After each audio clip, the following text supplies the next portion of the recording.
For some entrepreneurs, sating the appetites of pastoralist locals in camel herding areas is just the beginning. The key to milking every drop of potential from the growing camel dairy sector is marketing products to urban consumers. The perception is now moving away, selling this raw product to the market. We want this product now, the milk, to be pastoralized, add value, package it, and now sell at a premium price. We have a company in Nanyuki which now is packaging the milk, which a half a liter they're selling it 150 bob. 1 liter raw milk is being sold at 80 to 100 shillings in Isiolo, but half a liter is being sold at 150, twice the price of a raw milk because a value has been added. That company's founder is Jama, who turned his back on a lucrative overseas real estate career to take a stab at the camel dairy sector in his native Kenya. Me and my wife came back like 2009 to this country, and I lived when I was a young boy, and then went to the US and came back when I was a man. Because I didn't know what's a pasteurizer, what's a cooler, what is this, I didn't know anything about it. I started now Googling, you know, what is milk, what is this, how do you verify this? I quit my job. And the rest, as they say, is history. Jama's operation now pasteurizes 600 liters a day, packaged in sleekly branded bottles and shipped off to supermarkets in Nairobi. Of late, people have become healthy conscious. Then a lot of kids in this country, they are lactose intolerant. So what is the alternative? Alternative milk. Like in the Western world, you know, they have the soya milk, almond, all this. The goal is to lure in new consumers by catering to the uninitiated palate. But a lot of people are urbanized at the moment. I'm not targeting you, I'm targeting your kids. How do I service to that? People who grew up in town will tell you that, you know, they don't like the taste. At the moment, what we are doing is the vanilla flavor, strawberry, and the chocolate. And I try it on my kids. And that's how I test the market first. The modern plant is a far cry from the more rustic, traditional methods of preparing camel's milk in the countryside. The emphasis here is on hygiene and consistency. We train our farmers. They bring it over here, we test.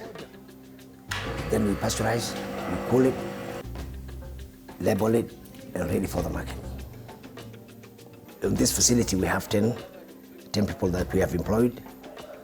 We have the border borders who bring the milk. We have the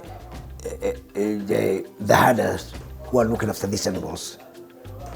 You know, the owners of the camels, which are mostly women. So directly and indirectly, I can say that, you know, over 200 people are the ones who are affected directly or indirectly. Because we are supporting them, now they can pay their bills. One of those people is David Hewitt. He's among those who have made the switch from cattle to camel herding. Camels are a great livestock that's been underutilized for many, many years in Kenya. Camel's milk is a very high quality milk. It's slightly lower in fat. It has very low levels of lactose and casein. He says the lack of infrastructure remains a major stumbling block to the development of camel dairy in the region. Accessibility is a real challenge if you're carrying milk. It's 50 kilometers from here to Nanyuki. If that was a paved road or even a semi-paved road, it would take 45 minutes maximum. At the moment, it's taking an hour and a half. If you're taking raw milk straight from the camel, it's already warm. You're now shaking it on a road for 2.5 hours sometimes. You're basically churning it. It struggles to survive as a quality product when it arrives. Those conditions make for slow travel, for herdsmen and news teams alike. Rough roads like this one are common in Kenya's north. It's easy to see how the poor infrastructure presents a barrier for getting milk to market quickly and making camel dairy operations commercially viable. At the moment, you're having a raw product coming in, and it is, it comes out of the camel at 37 degrees. It doesn't reduce in temperature between the time it's milked at, say, 7 o'clock in the morning and the time it's received at the dairy, which may be 11 o'clock or 12 o'clock. It's not very good for anything that's fresh to be kept in that way. It's more than just an inconvenience. The spoilage of milk in transit has real costs for the Kenyan economy. The poor infrastructure has cost that camel milk value chain. We have highest post-service loss there. That has been documented to be 85% of loss. What is coming to the market, and we are estimating it to cost to bring 10 billion Kenyan shillings into the economy, is just 15% of that milk. Why can't we utilize the solar power we have so that we can utilize it to make refrigeration of the milk, even to the lowest level? Fabrication of the solar can be one that can change the whole value chain. If anything is available in great abundance in Kenya's north, it's sunshine. And some are already turning to solar-powered refrigeration as a solution to the transport conundrum. We're lucky enough to have obtained a direct solar fridge.